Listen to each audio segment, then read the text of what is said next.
All right, I wanted to do a short review on these Massey Ferguson, my square balers I have. Just talk about them a little bit compared to John Deere and the New Holland. I guess case is the same as the New Holland, so there's not much. I haven't used the case, but I've used the New Holland and John Deere. So, I originally got these just because I liked the inline idea. That you didn't have to have it swung out to the side and constantly be looking over trying to, you know, line up with your windrow.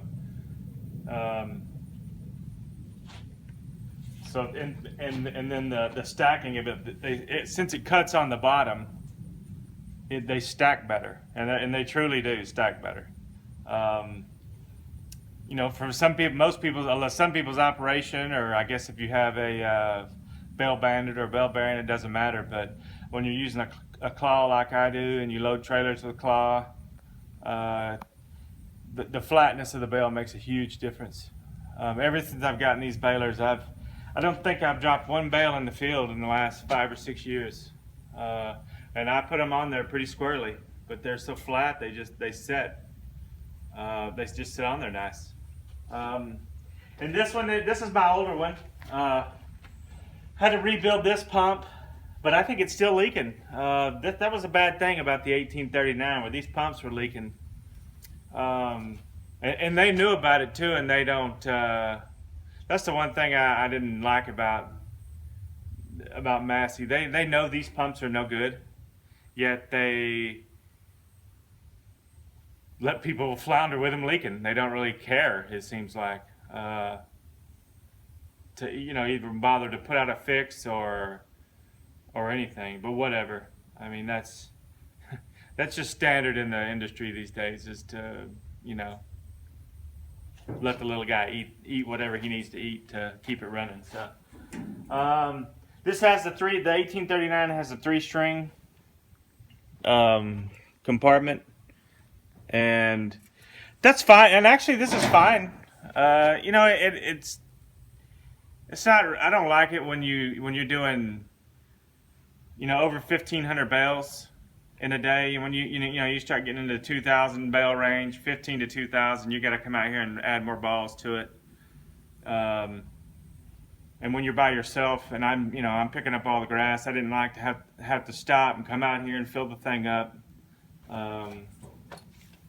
So that's, but for most people, I mean, most people, I'd say, at least smaller farmers, they're not going to do more than 1,500 bales a day. So 3 balls on each side is plenty. This, without the fan, which I'll show you on my other one, I guess most people know, but you'll get a little buildup on here. See if I can get out of the light.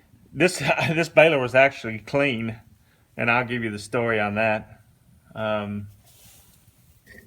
Why it has some dirt on it, or some hay, but I actually need to clean this up because I don't plan on using this thing for a while. I might even do that tomorrow, I guess. Other than that, this has been a great baler. I mean, I don't think, when I first had it, I had one adjustment issue, and once we adjusted that, I mean, for 5 years, I don't think it missed.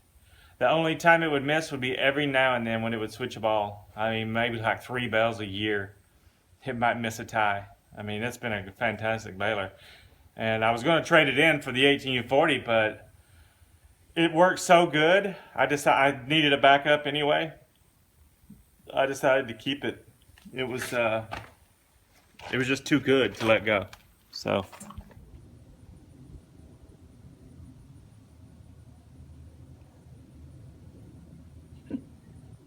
Oh, I'm trying to.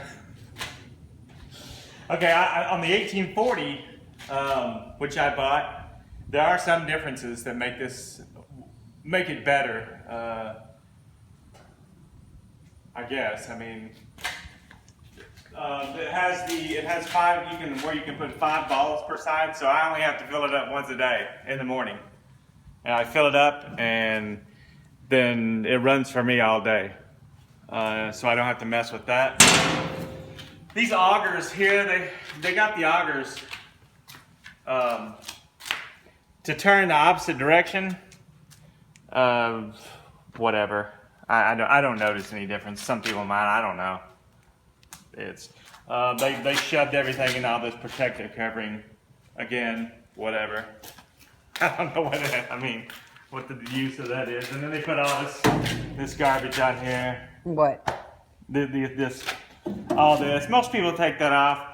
It hasn't been in my way, so I don't care. This fan, it's got a nodder fan. I don't know if she can reach up that high. And it keeps these nodders blowing off. Yeah, you can. There you go. You can see that fan. And most people know the 1840. And it keeps these nodders blowing off, and that's really nice because that's the two things I would have to come do is come blow the nodders off and put string in it. And now I don't have to do that. So that's just one less step when you're by yourself. Or just me and her that I don't have to do. As far as baling wise goes, I mean, it's exactly the same. This one didn't even have any kind of a problem for us getting it adjusted. It took off. No, it's it had a key fall out of one of the sprockets, and then they had to take the thing for like 2 or 3 weeks and tear it apart and put new parts in it. But you know, that can happen to anything. But since I got it back, or even before that, it didn't miss at all. I mean, it's been great. Makes great bales.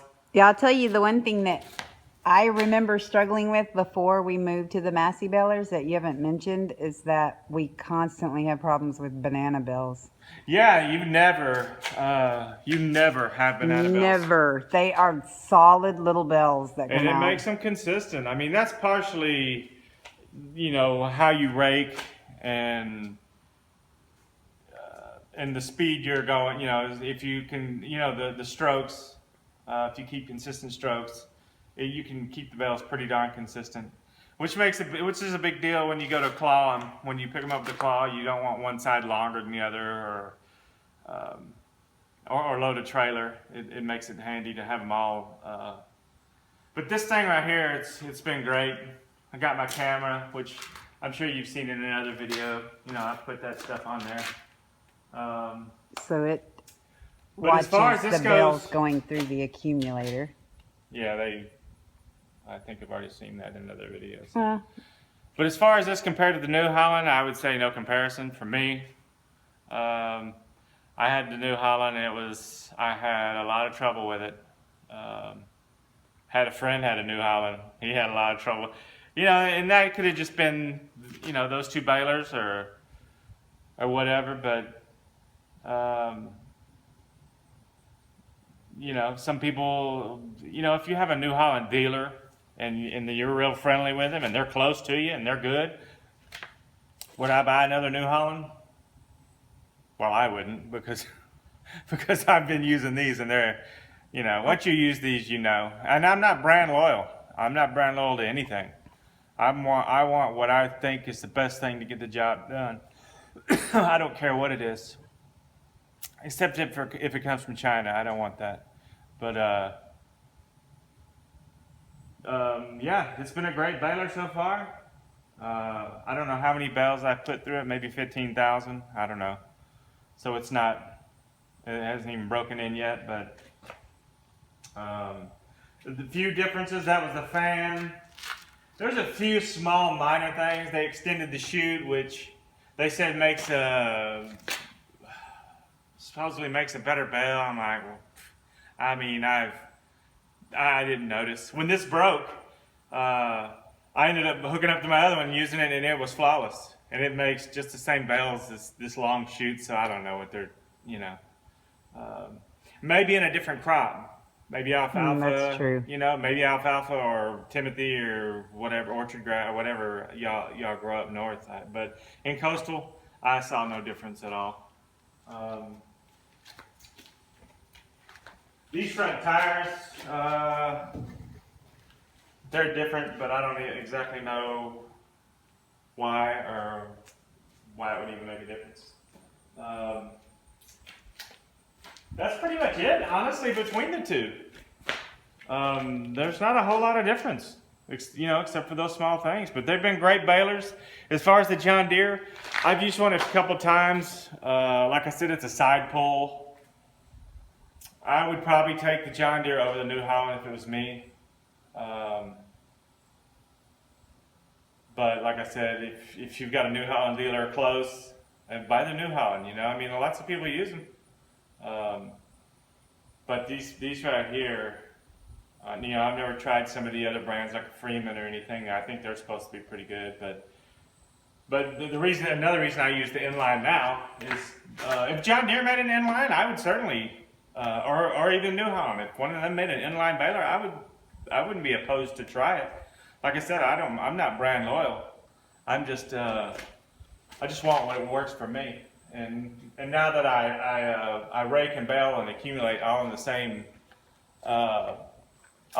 pass, I need an inline to do that with. So I'm stuck with Heston for Massey Ferguson right now.